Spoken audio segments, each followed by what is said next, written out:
This is a new voice for a new Scotland. IndyPram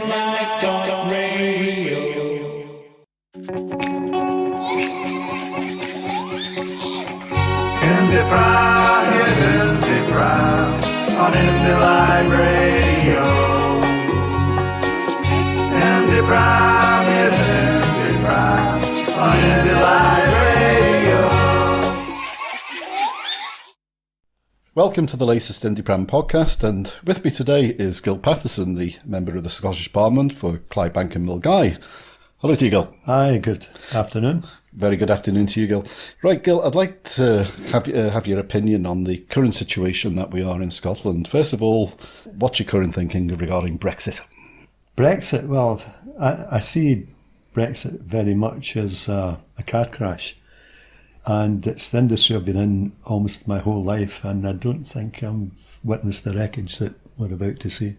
That's my view, and you know, I don't see any elements in the new people that have been elected in the Tory party that's got any semblance understanding what the real dynamics of it is. So, I mean, that's my view on the kind of impact that it's likely to have, not only to Scotland, but to the United Kingdom as a whole.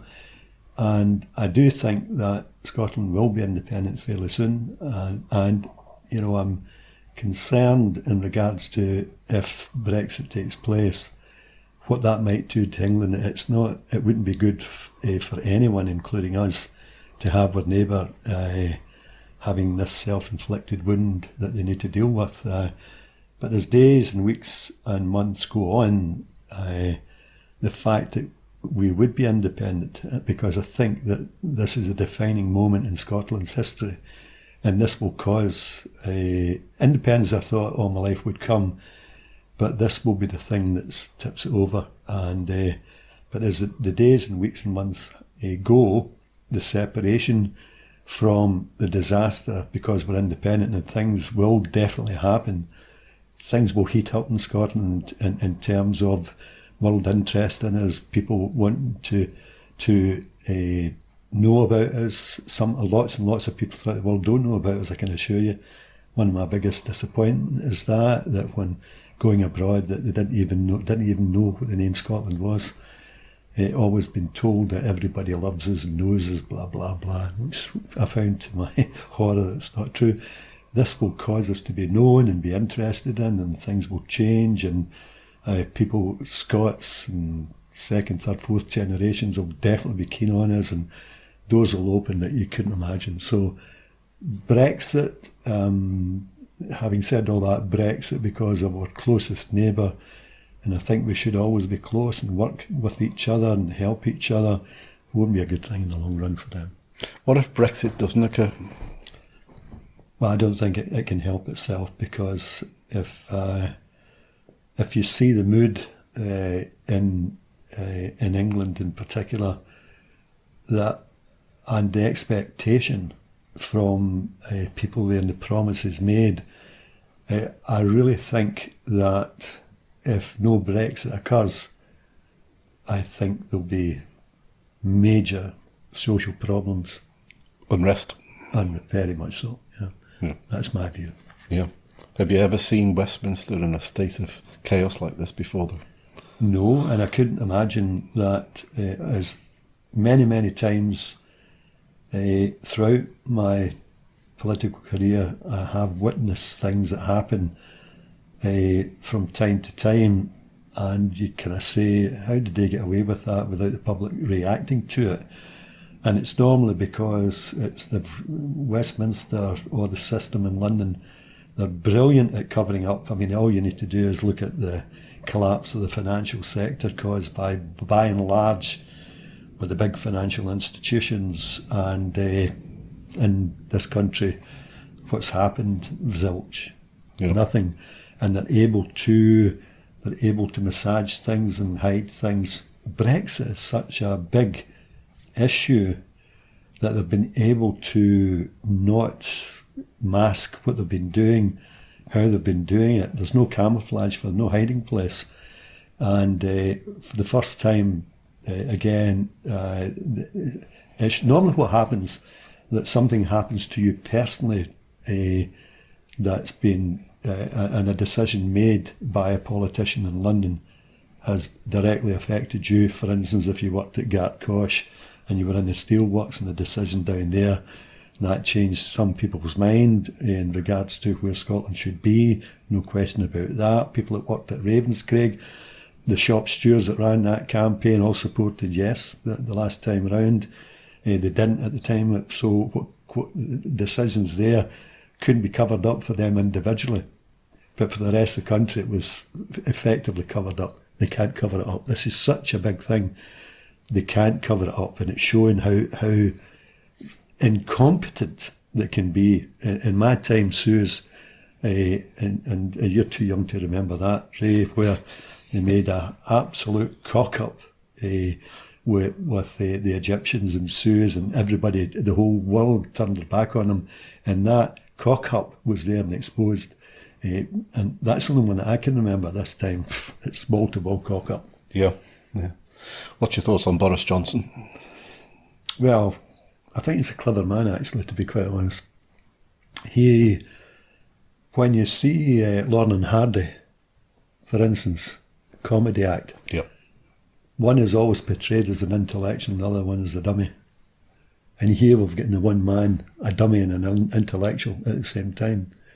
And he calculates and everything. One of the finest bits of engineering that I've seen that man do was that when he was asked a question, he thought on his feet when it came to what do you do as a pastime. He constructed a story about making buses, and he called it the Boris bus.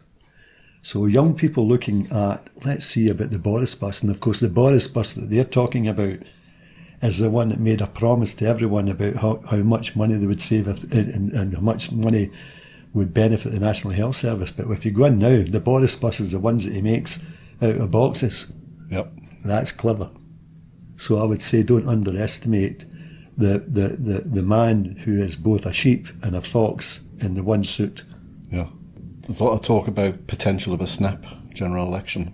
What do you think it's 50-50 or?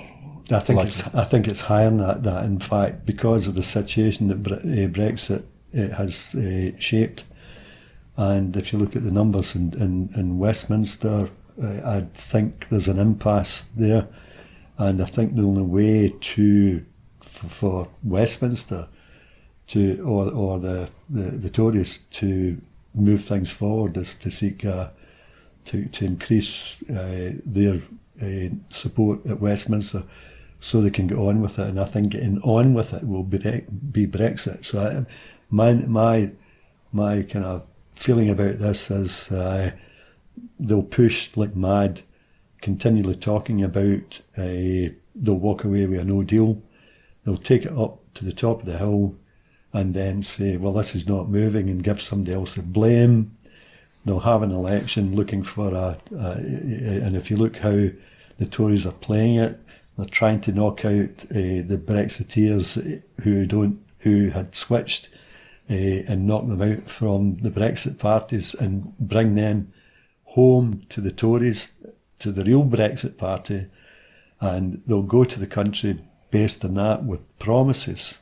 And I don't believe half of them the amount of money they're going to get. I really don't believe it. When £2 trillion worth of debt and growing, I don't think these promises like the red bus with the promise on that will materialise. But people, they're not like you and me thinking politics, working out, calculating all the time. You know, we've got the political sickness that we're engaged in it all the time. Yeah. But the ordinary public are getting on with their lives and they'll believe half of this stuff, and I don't think that'll happen. They'll make all the promises and then they'll go for Brexit, and you'll see a form of Brexit. My view is you'll see Theresa May's Brexit. Yeah. That's what I think will happen. Not a new one, that one. And they'll get it through. Why? Because they'll have the votes. They'll have a higher Brexiteer vote than they ever had. Yeah. Because even in the International Monetary Fund, they've also already given warnings regarding the UK finances in consideration of that 2 trillion debt, where we're sailing close to the wind already. So how the hell can this money be generated and not affect It's are not, standing. but they're not. See, this is an election. They're just making promises. They can't fulfill. What they're delivering is a promise, and they're not delivering the money. Yeah. They're gilding the lily. That's my view, and all they need to do is get by that impasse for that period, people to believe them. And we're talking about in England here. We're not talking about Scotland. I think the game's a bogey for them in Scotland. Yeah, I really do. And the lies that they have spun both in a way, the story about Brexit is for somebody like me has, I've been able to say to other people who were not believers in Scottish independence but didn't understand the lies that would have been told during that campaign, that when you connect, they can see, they can't hide the lies on Brexit. Correct. So it means that when you talk about that and you associate them, and I don't need to prove it. I just need to say, go back and look at that and see how it's the same, etc. So they're exposing themselves just like the BBC is exposing themselves. Brexit has caused wasn't the independence campaign that caused people to look at the BBC with a dose of scepticism that I'm surprised that we've reached that level now. When the BBC says something, everything's questioned now, whether it's the truth or not accurate. It's Brexit that has caused that. Yeah. And it didn't happen here in Scotland, it actually happened in England. Correct. And also, look at the Labour Party down south. They're going ballistic about the BBC because of how Jeremy Corbyn's been made out and the party to be anti-Semitic. So they've piled on as well. So there's three prongs there. There's the Scottish referendum for us to look at and complain about BBC, and since then obviously Brexit and the Labour Party down south.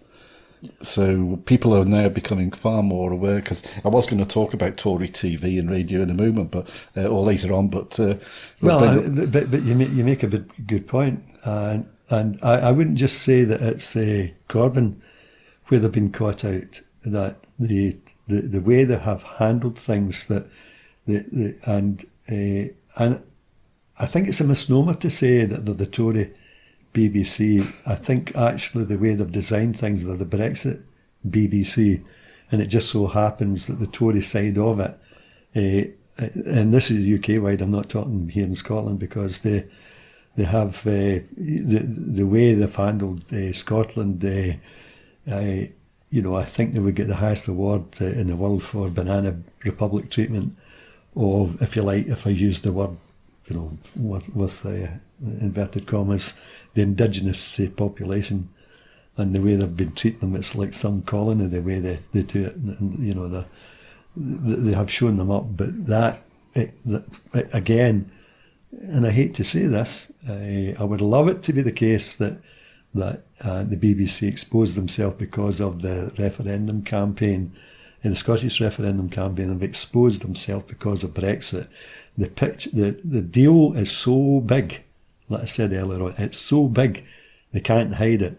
And where the power in this country counts, if you think power counts in Scotland, it doesn't. We don't count. We're irrelevant. Brexit itself proves it. 62% of the people, Ray, 62% right across the country in Scotland voted to remain. And it's not so much that their views has been ignored in terms of, because we are a minority. We are a minority within the United Kingdom, so you can never win. No vote can be won by the Scots. You'll never get a vote. The priority is not Scotland. Where I think in this regard that when it came to the negotiations and what was put before Westminster, Theresa May and the team, it's not just Theresa May, you're talking about the civil servants and the people that run this country. No consideration whatever, no compromise, no discussion. Red lines. Not a single solitary, single solitary thing has been delivered based on the 62%. I'm not for a minute saying that the 62% should have overturned the vote in England.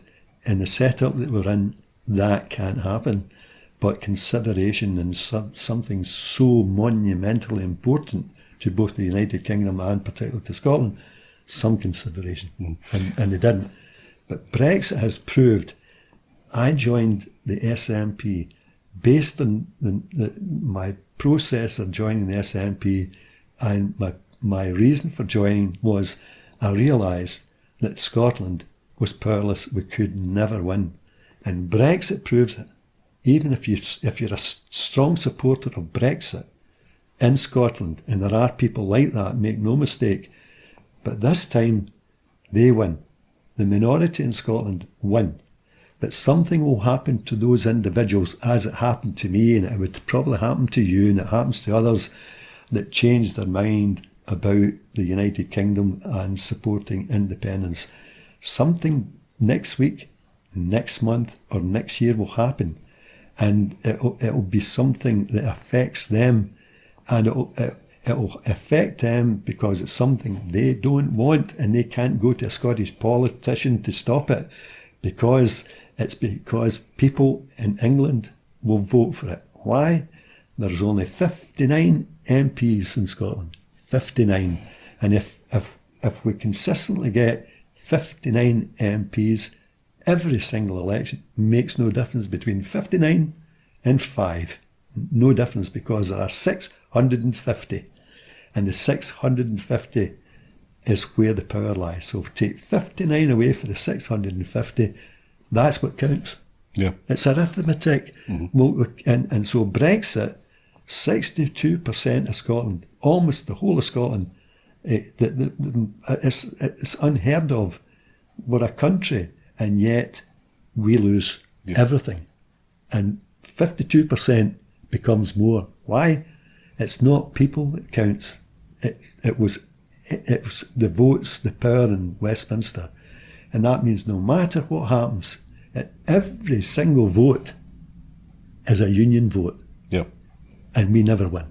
And we never will win. No. And so therefore everyone, those who are for Brexit and against Brexit, you need to be daft not to understand what that message is. We're impotent in the union. We don't count. That's what Brexit's done.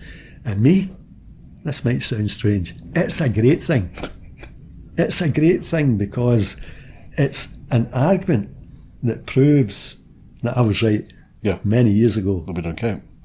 Because we don't count. When you look at London, inner London has more MPs than the whole of Scotland. The whole of the nation. Yeah. And this is when people talk about the democratic deficit. This is what we're actually talking about. Absolutely. We can be outnumbered so easily every single day on policies that would benefit Scotland getting knocked back. Well, can you imagine this? Let's say, just use your imagination. So the referendum to come in and out Europe, the people who could decide that, whether the UK came in or out of Europe, let's say it was only the Germans and the people of the United Kingdom. And it was the people in Germany that decided, you're not coming out. Going. Right? Yeah. And we've got more votes than you because they have. Yeah. There's more people there. Yeah. And they've used their power. So that's exactly the case that happens. And it's not just, we're talking about Brexit. This is forever. This is forever. Forever and ever and ever. Your children, your grandchildren, their grandchildren, if we stay where we are, they will always be outvoted. It's like a football match. And you've got 100 people in the opposition, and they only give you 11, and you're not allowed a goalie. It's madness. You can never win. It's and as I say, we need to talk to the people who maybe I should say, who's going to get us independence. We've got the vote who are the people who have voted for independence, and they're by and large sticking with us. The people who are going to give us the independence are folk that voted no the last time. Yeah. And it's our job. Our job is to provide them with that information. It's a big decision. It's an enormous decision to make. And a lot of our people were frightened but we need to give them quality information. That's what we need to do. But we also need to do the same people, I can assure you, as much as I have what I've said about Brexit, the same people that I'm talking about are the people who want to see what Brexit means. What does it actually mean? And when Brexit happens, that's the witching hour. That's the time when people will come off the fence one way or the other. But if we go ahead too fast, too fast to push for independence before there's a vote on Brexit and Brexit happens, we will lose because we'll fall between two stools. Brexit has got to happen for us to move forward. Yeah. How would you address people who say, the vote for the EU referendum, that was a UK-wide vote? Well, the unionists keep on bringing that up. How would you address that? That's what I was trying to articulate a moment ago. It was a UK vote. There's no question it was a UK vote. But the point is that every single vote in Westminster is a UK vote. And every single vote in Westminster will have the same outcome. Scotland and Ireland and Wales will never get anything based on what they think or want, no matter how important it is. If people, the voters, I'm not blaming English people, by the way. I mean, the system only deals with the wants, the needs, and the aspirations of the people who have got the most votes, and the most MPs, and the argument that it was a UK vote is, but it's the numbers attached to that UK vote. And what, like I said earlier on, if some due consideration had been given to the Scottish Government and the Scottish Parliament, more importantly, the Scottish Parliament had views on this and no consideration was given, then my argument would be not so strong as it is. What's your view on the current information regarding the Shared Prosperity Fund? They're going to spend UK money and put a Union Jack on it. That you need to go back in time. Almost all unionists, ever since I've been involved, have been against the Scottish Assembly or the Scottish Parliament in a devolved situation. And some changed their mind about that. It was a way to hold the union together. The Tories, this proves the Tories never did change their mind. That they didn't want it in the first place. They didn't want it when we've got it, and they don't want it now, and they're going to try and neuter it. I think they are making a big mistake in the language that they use. I think they're helping our situation rather than hindering it. But again, it's because they've got the upper hand. They think they can do what they like. In fact, they are, in relative terms, they can do whatever they like. So it's for us here in Scotland to decide, what are we going to do about it? Are we going to allow them to dismantle the Scottish Parliament? Because that's what they want to do. They ain't stocking up people, 3,000 civil servants in a devolved country for nothing. Correct. They're lining it up. And if we are going to sit back waiting to see what's going to happen, they are showing their true colours. And they want to take the power. I think it's a fundamental reason. And if you look at every single thing, we've basically got the same budget per head of population when it comes to Scotland and England. And the health services, the standout example, we've got more doctors, GPs, per head of population in Scotland than they have in England, Ireland and Wales. Okay, number one. The performance of the National Health Service in any part of it that you want to mention, then we're head and shoulders above Yeah. England, Bursaries, Ireland, etc. and Wales. You know, waiting times, the salaries that people are given, every single part of the health service with the same resources were outperforming them. Now, don't get me wrong, because it would be wrong for any listeners to interpret from what I'm saying that we couldn't improve the National Health Service. Yes, we can. Having said that, the only area where we outperform, if you like, other nations in Europe is A&E. The UK has got the best A&E service in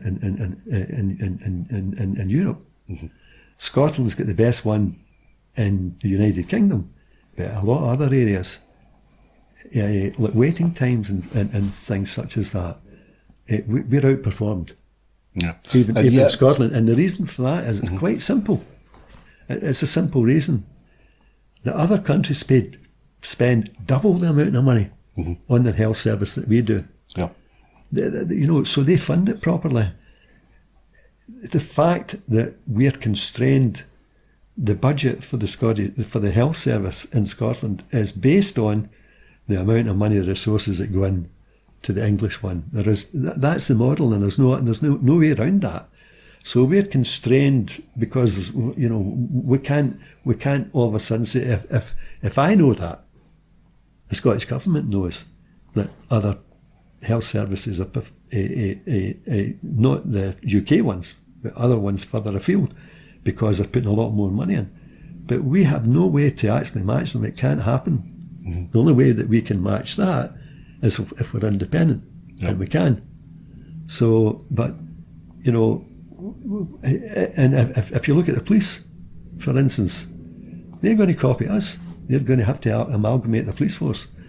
We didn't sack policemen. Our stats on crime and the numbers of police satisfaction, again, it replicates itself. How is that possible? How is that possible? So, and we've got to prove to our own people that we're capable and to with the resources we've got, do a good job. Mm-hmm. And the biggest one is actually a bridge. We built a bridge, and the Americans, that's the one over the Forth. Queensferry. They rant and rave about it, in a good way for us and a bad way for themselves, because they point out, here's a country devolved, and we build a bridge, and we build it on time, and it's half the cost for a similar bridge in America. Yeah. And that's done by the private outfit, and we're done by the public sector. How is it possible? Because we've got very, very talented people running this government, who have been involved in all sorts of different businesses and in the National Health Service, and doctors and lawyers, and goodness knows what, motivate the workforce, because the health service is kept doing its job in Scotland. We treat them as the workforce as well as we possibly can. The rewards that we gain as they knock their pan in and work really hard for us. Well, that's the point I was actually going to make, because when we were talking about the health service and waiting times, my son's girlfriend is a nurse, and I was talking to her about it recently. I said the amount of overtime she's doing. I said the overtime is in relation to getting the waiting list down, that they're piling in operations even at the weekend to try working hard to get the waiting times down. So it's something that's constant. Yeah. That we're trying to achieve, and I was so pleased to hear that, because I had a major operation a couple of years ago, and within the hospital, the staff, there were so many cultures from people from all different quarters that we would lose, or the potential of losing, with Brexit. Whereas independence, we can attract people, but the service was phenomenal. I had a cataract operation. down in your neck of the woods, Jubilee. Yeah. First class. Yeah. I thought, zipped in, zipped out, no problem at all. And that's it. For many, it's a case of what is your personal experience? And, you know, you ask people, what is their personal experience, for example, of the NHS? There are always going to be the odd problem area.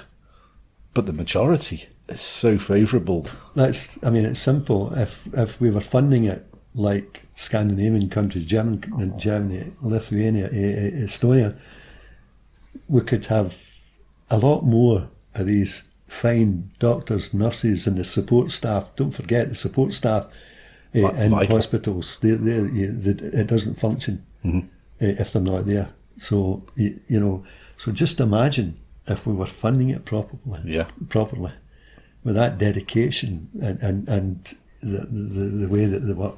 And I'm glad that you mentioned my hospital. Did you know that hospital? Its performance rate is 100%. Where have you heard in the United Kingdom a hospital functioning at 100%? Yeah, Great. And it rated by the public. yeah, And the other thing is about that hospital. One of the things that concern them, because that hospital, it's not quite standalone, but practically standalone. There's another hospital like it. And they specialise in heart disease. Why? Is because so many of us in Scotland, particularly west of Scotland, we've got heart problems and they've got a lot of practice, and people experts come from all over the world, Brexit or no Brexit, to go there yep. to work in research. And what happened was that the Golden Jubilee Hospital lost contracts. Sorry, they didn't lose contracts. Contracts were about to be awarded, and at the last minute, they weren't awarded to the Golden Jubilee because of Brexit. Now that's a scandal. Absolutely. And the work is leading, it's cutting edge technology and research that happens in that place. Not just, and we need it, by the way, because we still have this chronic problem with heart disease. And you're looking at somebody that was a recipient of, like yourself, of the health service, and it was in one hospital, and nobody knew who I was. No backdoor stuff. I waited my turn. Yeah. And that place saved my life. Great. So, and the people in Clydebank are really proud, like as if it was a shipyard. Yeah. Yeah. So it's a wonderful place. So there we go. Yeah, super. I'd like to talk to you about BBC's new angel. Was Ruth Davidson, but she's now fallen from grace. It's now Jo Swinson. And I know. It's amazing how you can make paper dolls. You construct things that have no substance. Yep. And clearly, Ruth Davidson, in some of her flip-flopping and change of mind, almost since she's been leader, has never been interrogated. She's allowed to make statements and you never hear her being taken to task on, well, that's not what you said. And they've got the clips, because they normally, what the BBC have been doing is just asking her to make a statement. They never do what they do to folk that are on the opposite side of the room from the Tories. So they know where all it's not even skeletons, it's full bodies, and they're still living, alive, breathing, with all the blood flowing through them. But so she got away with it entirely, and now because of again Brexit and what's happened in England, she's been exposed, and everybody's dropping her like a hot potato. And of course they're trying to bring in somebody new, and that's the MP that covers part of my constituency, Jo Swinson. And we've known, I know, most of the political people in this area know her record. John Nicholson, MP, or former MP, he knows. We all know, we've got that experience. What's her record? She's against fracking, right? she claims now. But her record is she's in favour of it. She voted for it. She's taking money from a fracking company. She's been exposed for that. If you look at, she was in government. It's not just a case she voted for it. She's part of a government that has decimated the social sector. Her votes, bedroom tax, and how austerity, it's all there. She's responsible because she's in government. Yeah, she's not just voting for it. Yeah. She's the architect. Yeah. And of course, a very, very 5-minute honeymoon. Yeah. Again, this proves the point of it. We don't count because, she's been a Scottish MP. She doesn't live here. She voted for she voted against the moratorium on fracking that affected her own constituency. Correct. But she doesn't live here. But she's 200 miles away. Where she lives in Wiltshire, so 400 miles away. No, 200 miles away from the nearest fracking site. Oh, I see. Right. So her property, the property trying to get that message over because there's no interrogation of that. Yeah. But the fact is, again, not up here. Is it the BBC? Is it the Daily Mail? Is it the Express? Is it the Telegraph? Who's actually exposing her? None of them. But in England right now, they're exposing her. In relation to the treatment by the BBC of how hypocritical Joyce Vincent can be, and she's not getting interrogated. I've seen Channel 4 do it, but not Sky, not BBC, hold her to account in Scotland. What's your thoughts on that? Well, she's a Scottish MP. She's been a Scottish MP for a good while. And when you consider that a Scottish MP is now the leader of a UK party, the Liberal Party, one of the oldest parties in the country. And yet, if you look at the record that you and I know about locally, and the things that she's voted for and the things that she's voted against, it would turn your hair white. And yet, nothing's happening up here. Nothing has happened to expose that. Not to expose it. It's not the BBC or the media's. But what they should do is interrogate, saying that what she's portraying that she's going to do in the future is exactly the opposite of what she actually did when she was in power. And the fact that she's knocking out, doing any, working closely with certain parties, but is quite happy to work with the Tories, tells a story in itself. And if you look at, she was an enabler for some of the worst things that's happened to ordinary people since the war. And that ended in 1945.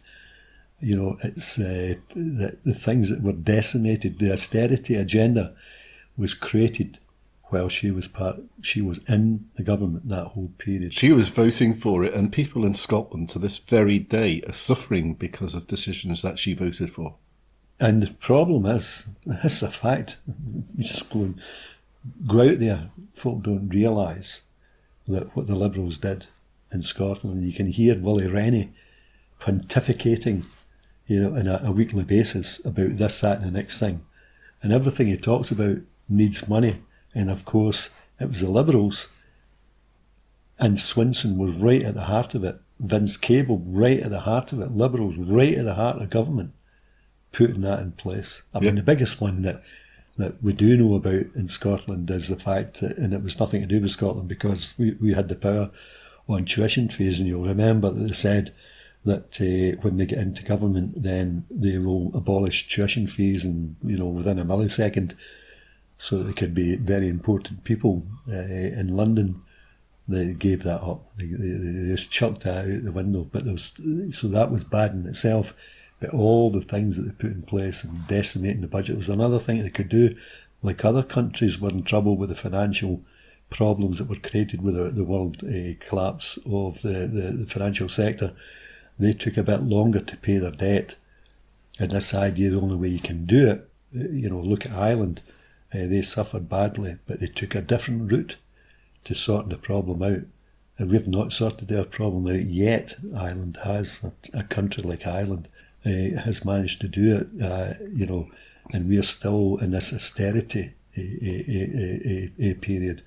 So there was other ways to do it without putting enormous pain on to ordinary people. Yeah. But back to the Joe Swinson and the Liberals, they allowed that. Not only did they allow it, they were part of the architecture of that. Yeah. Because I listen to Willie Rennie, and it's on an important subject of mental health. BBC this week, nothing at all of a report that came out of the Scottish Government's plan for 3 years of 800 extra mental health staff, and already after 1 year, they've got on almost 300. Yes. Not a word on the BBC. No. That's the contradiction. What I'm saying is that unionist politicians, by and large, are protected in Scotland by all the media, almost exclusively protected, and it's the contradiction that what they say and what they do. But the good thing is, Ray, like I'm saying, the fact that Joe Swinson has become the leader of a UK party has not been allowed to stand in England. They are knocking lumps out of her in England and exposing her.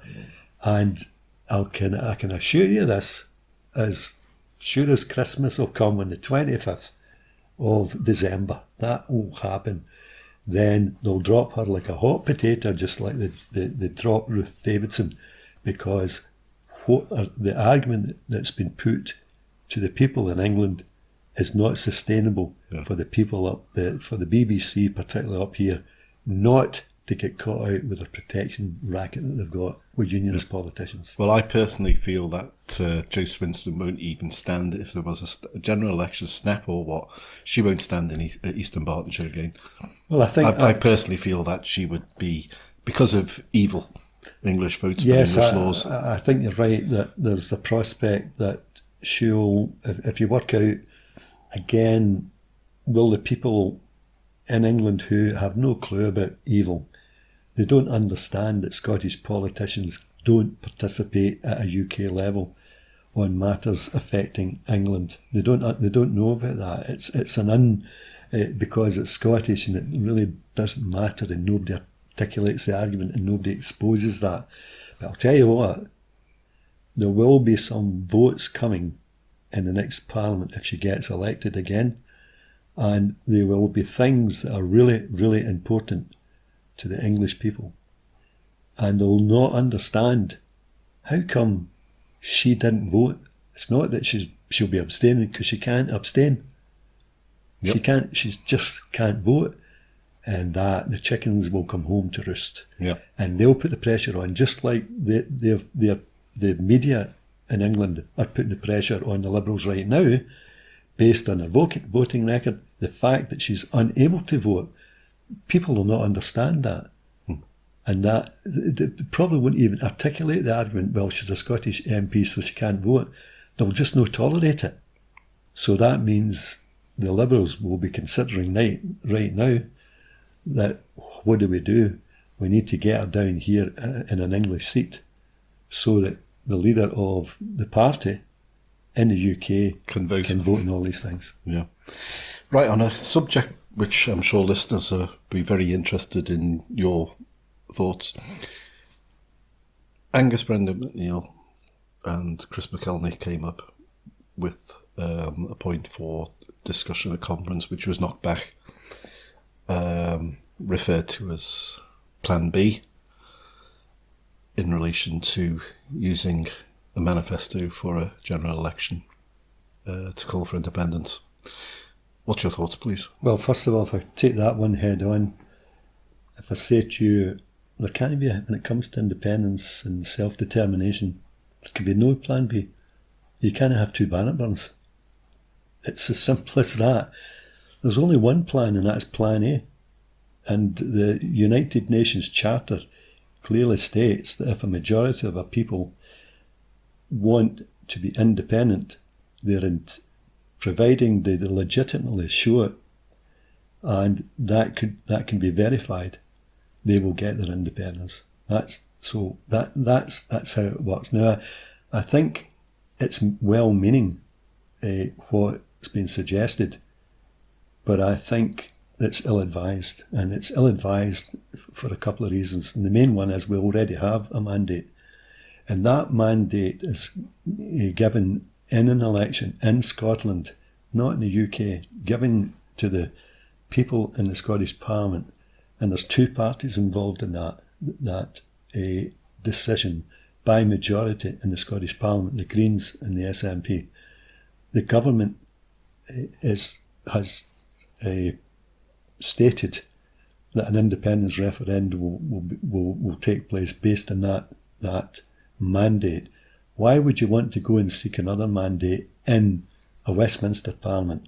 And as I said earlier on, 650 MPs and we've got 59. Forget the 59. It's not MPs that give you the mandate. It's the people that give the mandate. And where I think it's misguided is simply like this. There's a new research that shows that 40% of Labour voters want independence. And the idea that 40% will give up the right to vote for the Labour Party and come and vote for the SNP is just bananas. You've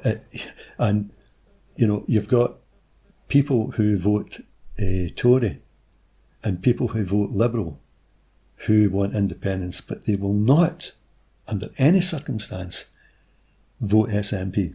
And the idea that you put a call out to, we will determine, the mandate will be based on people voting for the SNP. Why in goodness names, do you want to disenfranchise people who won't vote for the SNP? And I understand, I'm a former member of the Labour Party, I understand why people won't in another party vote for the SNP. Why should they? Why should they give up what they believe in? And the point you made to me earlier on was that when Scotland's independent, there'll be other parties, there'll be their parties that they can vote for. So, we could get every MP at Westminster, Scottish MP, and win every seat in the SNP, and we nearly did. But that doesn't give you independence, it does give you a mandate, because it's the people that give us the mandate.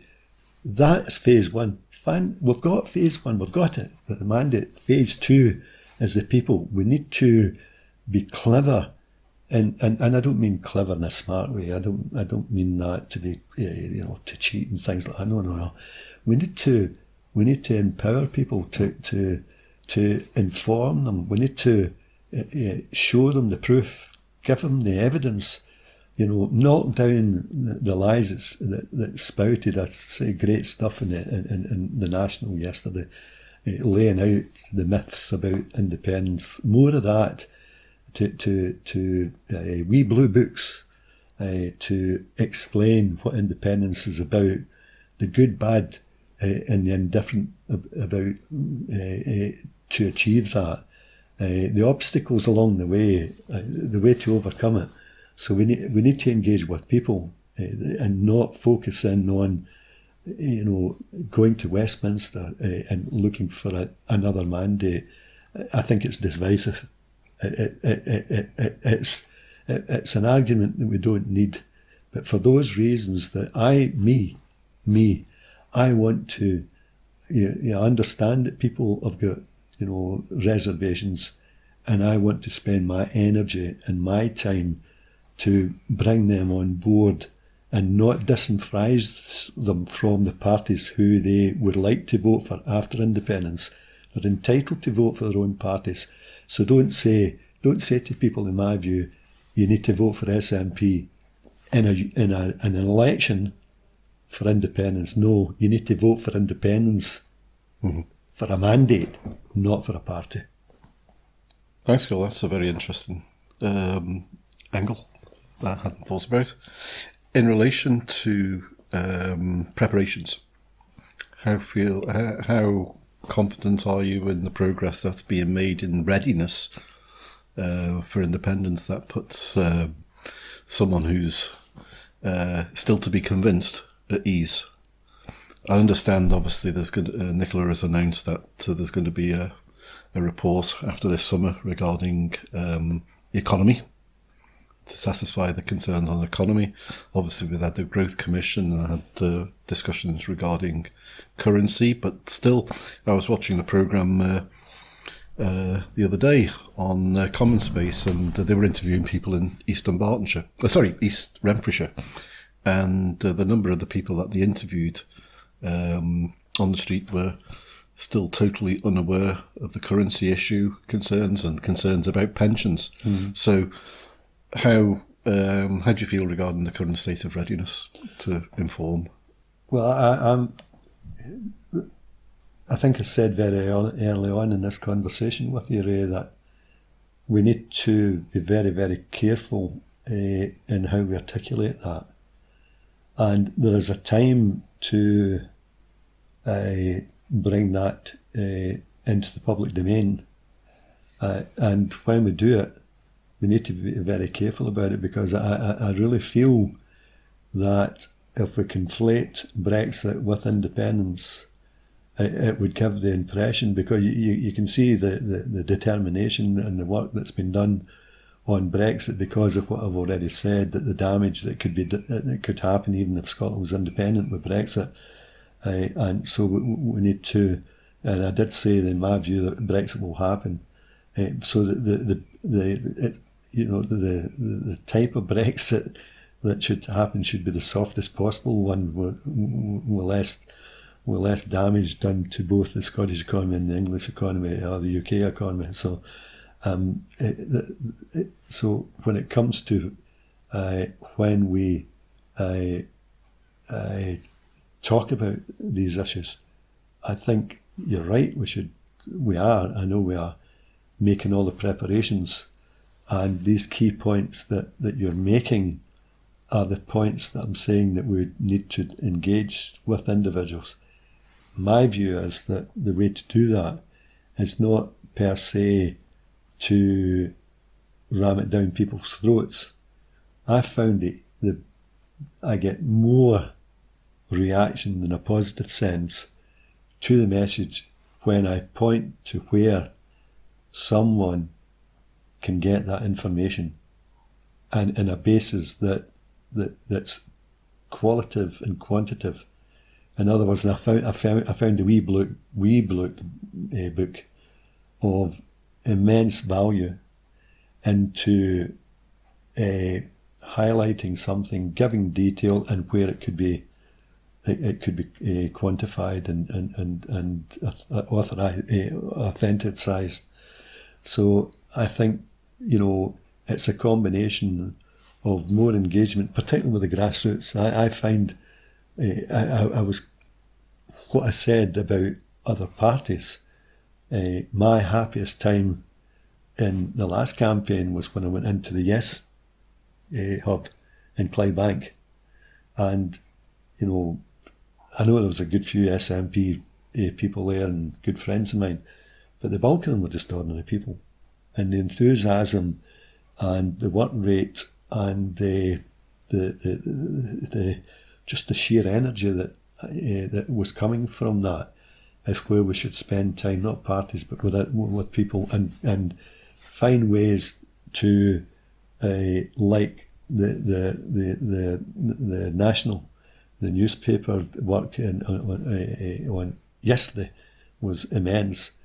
To be able to give that in part to people that then sends them to go and look somewhere to check it up. There's no better convert than giving someone the steer and they go and check it up themselves. And it's not you saying this, this idea. I'm telling you this, boy, and I'm telling you for a fact, and that's how it is. That's true. Yeah. The best thing in my view is, this is something that I believe.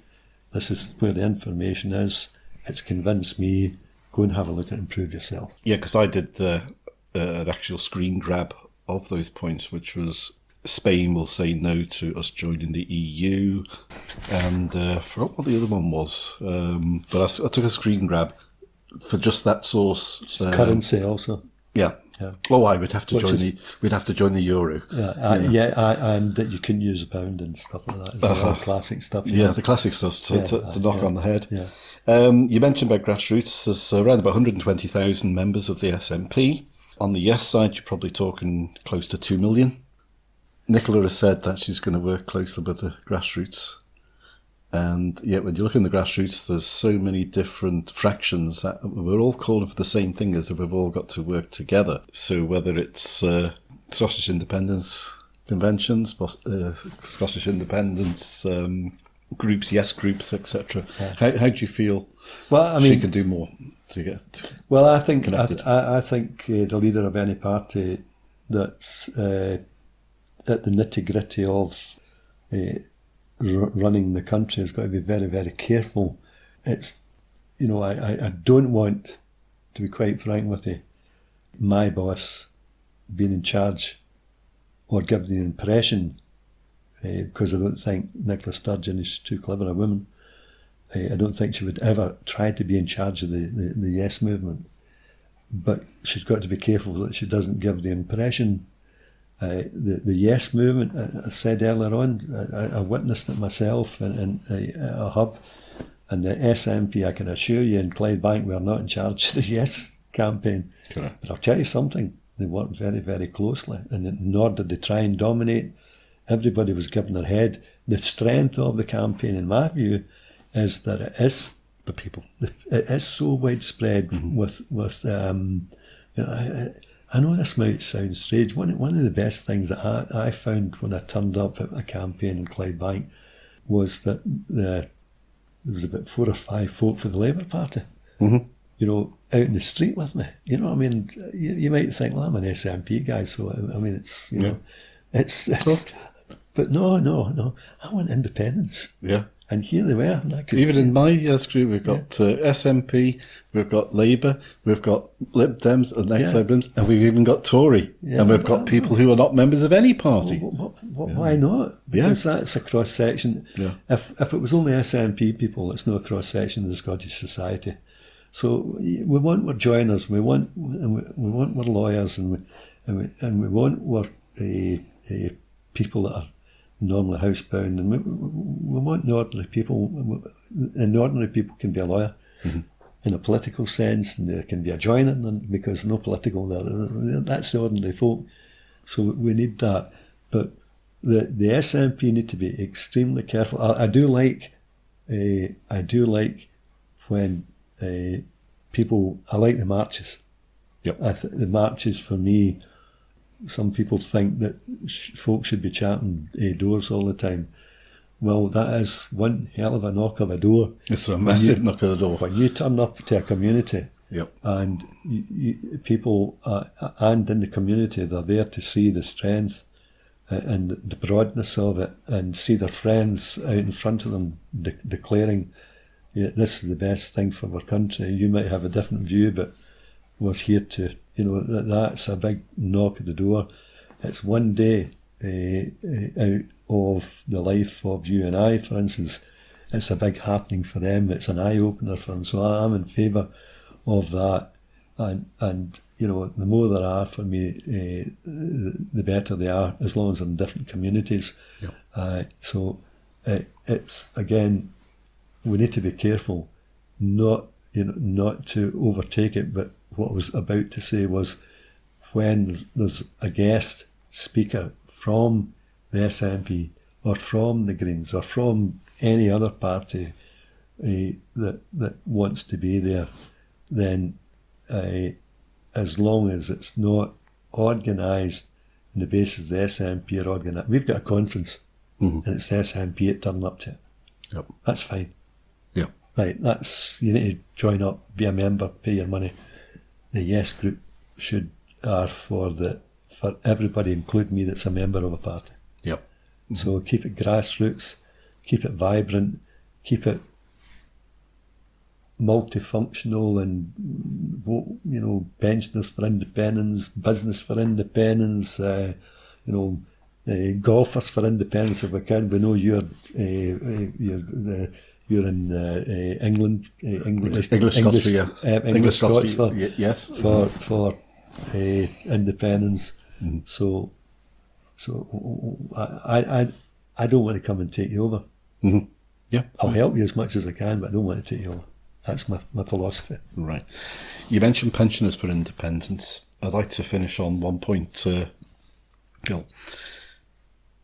Pensions were a concern for a lot of voters in 2014, and going by reports, a lot of them voted for remaining part of the UK because of it. The pensions in the UK, if not the lowest of the EU, are one of the lowest of the EU. Since 2014, women have been seriously affected, a particular age group, with having pension benefits delayed and lost thousands and thousands of pounds. What can the Scottish Government give differently to show that a future independent Scottish Government, whatever flavour it is, because it's new, it's not going to be a one-party state, it's going to be a multitude that will vote on. What sort of inspiration do you think we could give to the elderly community that the potential for a far better pension benefit and equality and income, standard of living, can come about?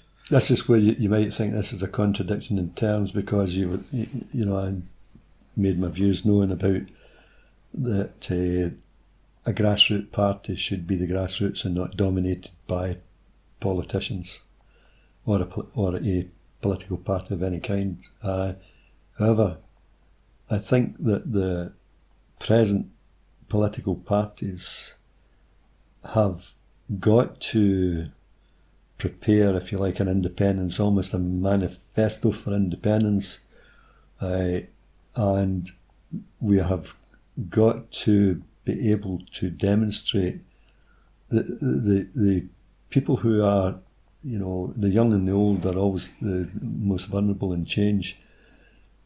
But if you look at the points that you're making about pensions, for instance, it's a simple, straightforward equation when it comes to that.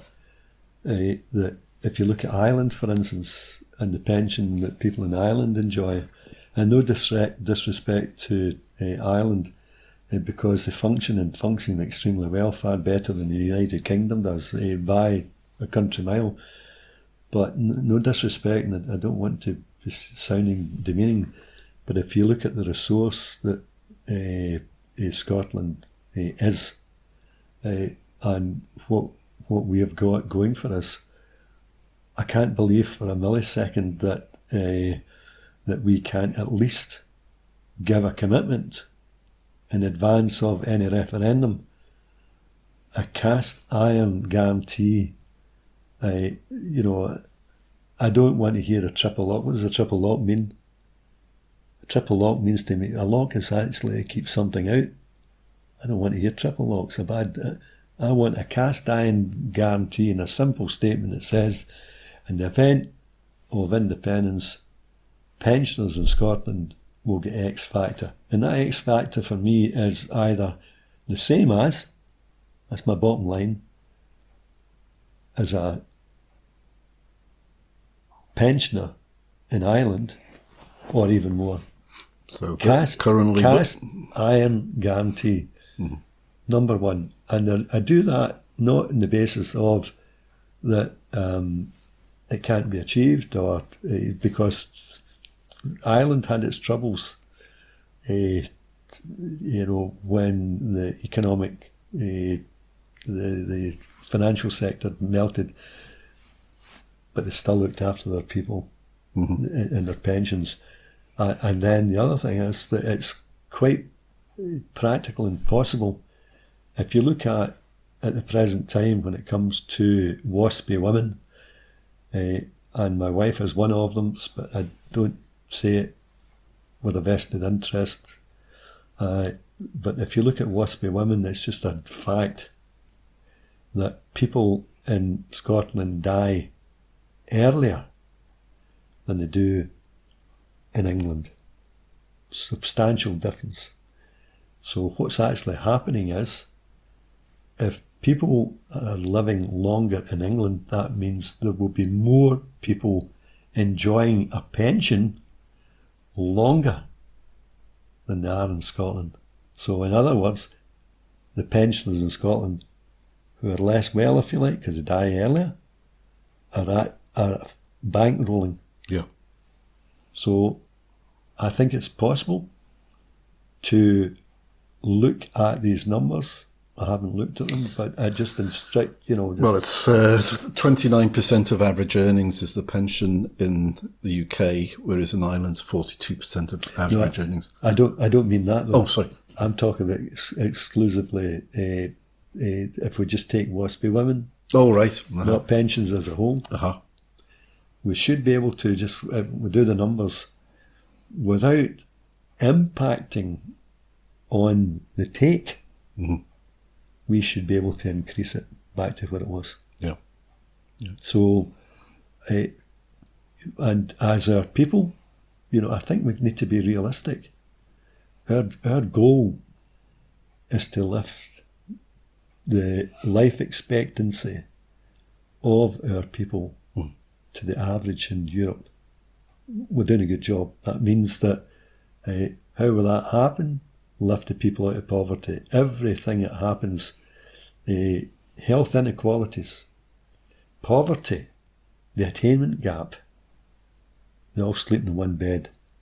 It's just, how it all starts is the take-home pay, and the people who are not earning enough money and taking, because of the restrictions on their wages, then all the other things. That's why I say they all sleep in one bed. If we do our work right, increase the wealth of our people, gradually, the age limit, the living people will live longer. This goes very much along the lines of the inspirational talk that Nicola gave at TED last week. Did you? No, I didn't see it. So I'm not stealing that stuff. I'm telling you. No, you're telling me. She gave one of the best speeches off the cuff that I've ever heard. So if anyone hasn't seen or read Nicola's talk at TED, basically, in a nutshell, it says GDP is not the overriding story of the wealth of a country.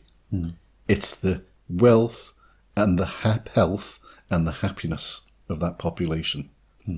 And that's what Scotland should be aiming for, is that we look after not only the economy, but we all look after the people. And when people are healthy, they're economically sound, they are happier. Naturally. Yeah. So any listener, if you haven't seen it or read it, Google it, look on YouTube. Phenomenal talk. Gil, thank you very much indeed for your time today. It's been really interesting to hear your points of view. And thanks very much indeed for coming on the IndyPram. Well, I enjoyed it. It's great to get the opportunity to say things. And is there anything we haven't spoken about that you'd like to just briefly mention? No, I didn't come here with any ideas. I just came to have a wee chat with you. So great. These were great questions that let me spout a few words, and hopefully it helps people and maybe stimulate thought. And maybe people don't agree with me, and that's fine. This is a very serious time that our country is engaged in at the present time, and stimulating thought and to get to the best place is what I'm after. And who's right and who's wrong, it's maybe not me, but it's great to get the opportunity to put my view forward, and it just might make a change in somebody's life. I'm sure listeners will have appreciated everything you had to say. Thanks very much indeed, Gil. Cheers, thanks. IndyPram,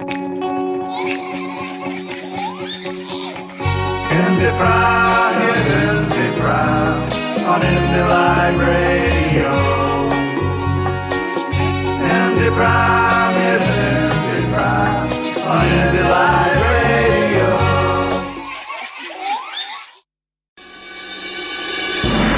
This is a new voice for a new Scotland. IndyLive.radio.